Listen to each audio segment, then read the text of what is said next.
หลังจากกินข้าวแล้วเนาะแต่ละคนก็พักผ่อนตามอัตยาศัยเนาะพี่น้องอยู่เทิงนอนกับฮ้อนพากันนอนพักผ่อน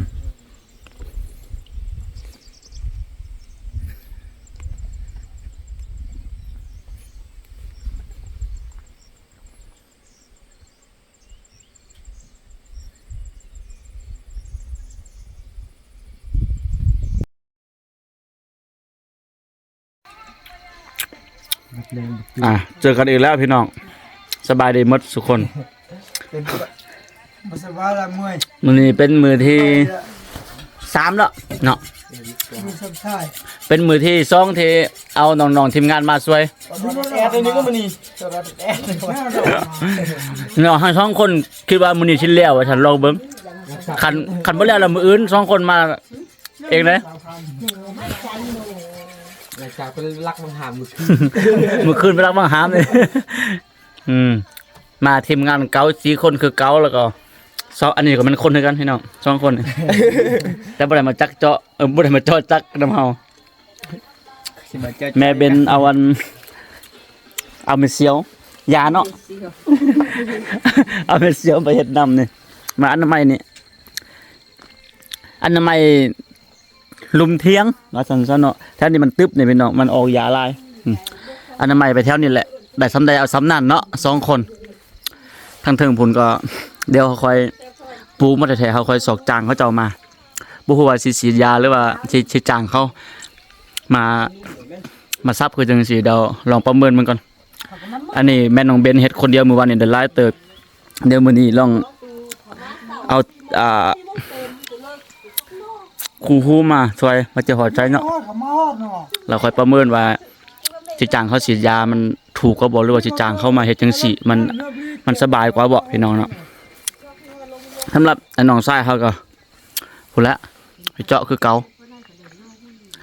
ก็น่าจะแล้วคือเพิ่นว่าพี่น้องเนาะยังหลายเติบแต่ว่าจักเขา2เครื่องแต่ก็มื้อนี้หันแดดแห้งเติบนี่ก็สิฮอดกับบุคคลอยากเย็นมีเครื่องดื่มชูกำลังอยากเย็นของไผของมันน้ำมะพร้าวสติงเอ็มลอยขนมนมเนยครบสุดแม่น้องเบนไปใช้นี่บ่ต้องยานล่ะสิบ่ได้เคี่ยวขนมเนี่ยน้ำมันเอามาอีกบังนึงเพราะว่าอยู่ถึงเที่ยงเฮาก็มี2บังเด้มาเอาก่อนลืมน้ำมันบ่ได้เด้อ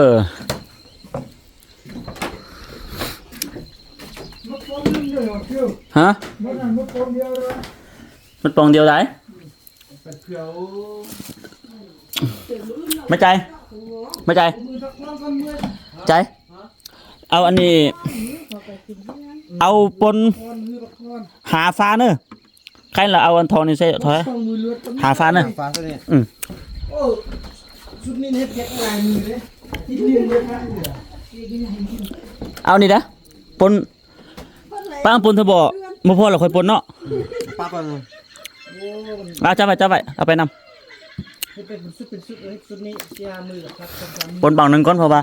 ยังมีบังหนึ่งญี่ปุ่นเต็มเนาะถ้าพ่อเราค่อยปนอีก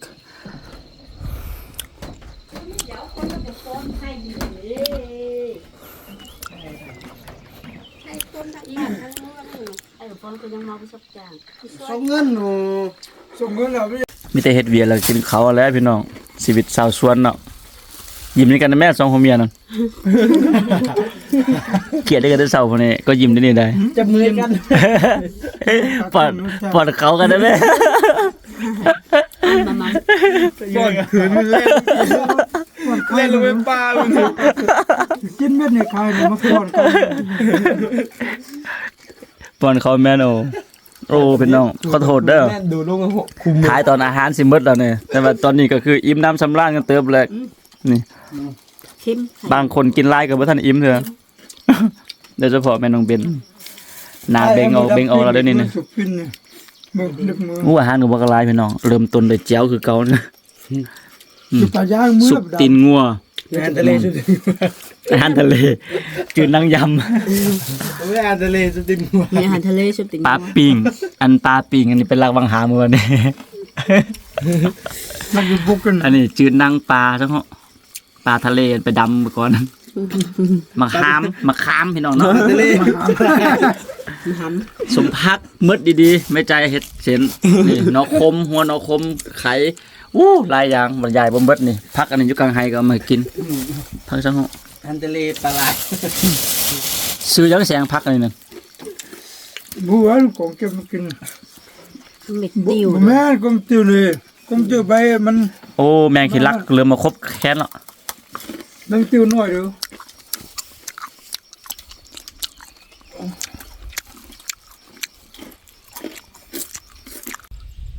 หลังจากกินข้าวแล้วเนาะ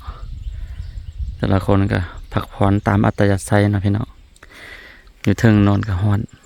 พากันนอนพักผ่อน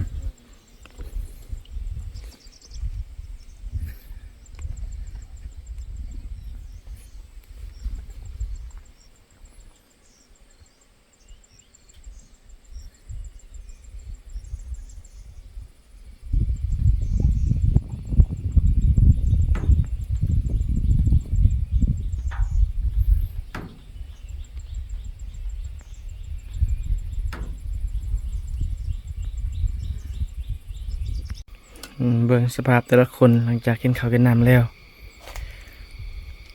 หลังจากการสู่เวียกสู่งานกันสู่แดดสู่ฝนกินข้าวกินน้ำแล้วก็มีการเมื่อยล้านอนหลับบางคนนอนก็ยิ้ม นอนหลับยังยิ้มได้เลยคนมีความสุขนี่อ๋อซีด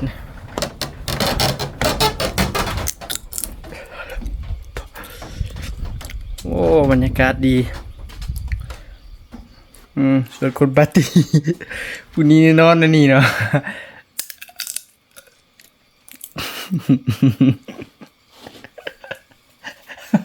นอนอยู่อ่อง นอนอยู่อ่อง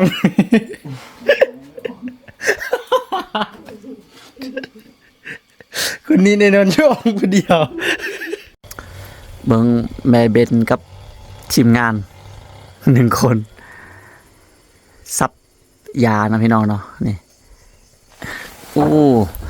แดดแห้งสิยาตายหมดเลยเขาเจ้าได้ไล่เติบได้พี่น้องนี่อันนี้แม่เป็นเฮ็ดวันนี้เนาะมาฮอดนี้แหละแม่เป็นเฮ็ดมื้อนี้เขาเจ้า2 คนพุ่นไปสุดพุ่นแล้วก็ขึ้นไปนี่แถวนี้แปลนหมดพุ่นเฮ็ดอยู่พุ่น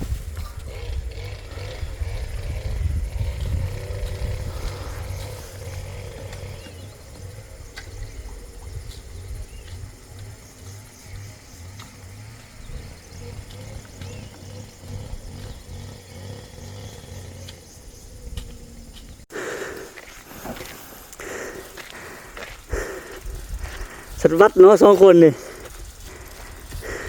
อะละโด 2 คนนี่ก็สัตว์วัดมันยกที่จุดก่อนเดี๋ยวนะ 2 คนนี่ก็สัตว์วัด พักผ่อนพี่น้องเอ้ยเจาะคุ้มแล้วปิดจับนี่ มีคนหน้าแดงแล้วมื้อนี้สรุปที่เราขาว แดงไปจะดูแข่งได้พี่เลย มีหยังนั่น โอ้จับแดง เดี๋ยวก่อนดูสรุปแก้มเมื่อยเด้อพี่น้อง คนหนาวลุกเลยเนี่ย คุณเอาลูก อันนี้ของไอคิว เอากันไหมน้องน่ะ พอดีแมน ฮะ พอดีแมน พรีเมียมไปเดียว ที่จกซ่อนมาแล้วนะ บ่หน่อยเดียว อนุญาตบัตรกรรมเด้อพ่อแม่พี่น้องนี่เจ้าทินเจ้าทาน แดงที่จะนี่เสียม แก่เมื่อยเนาะเป็นธรรมเนียมบ่กินหลายจนเมาดอก แก่เมื่อยแก่แค้น ผมเอาบึ้ง พอหายเมื่อยหายแค้น จก อ้ำอ้าย ตัวจะจกเอ้ย ควันให้เราดิเราตักแดดนี่ เราต้มต้ม อ่า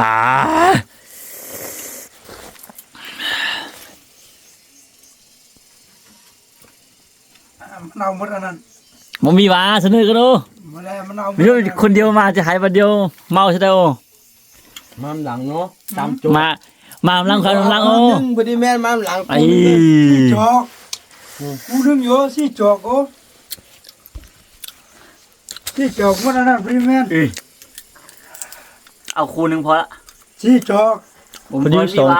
สิจอกเมาใช่ไหม เลยอยู่พรีแมน ไม่พายจะขับรถกลับนั่น กูแล้วจังไผจังมันเนาะ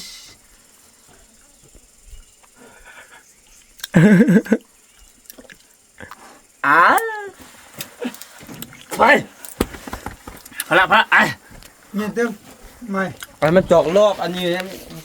ยังจอดรอยังบ่เม็ด ไอ้เราปุ๊กโถ แม่นั่น ดิ แม่นั่น เอาไปมาเราเดี๋ยวนี้ ปุ๊บนี่มันหลับโกง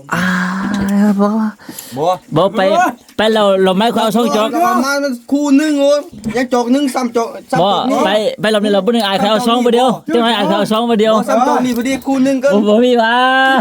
จิเมาแล้ว โมแม่ละ เอ้ย เดี๋ยวมันนี่แม่นมดปอกนี่มันเอานะ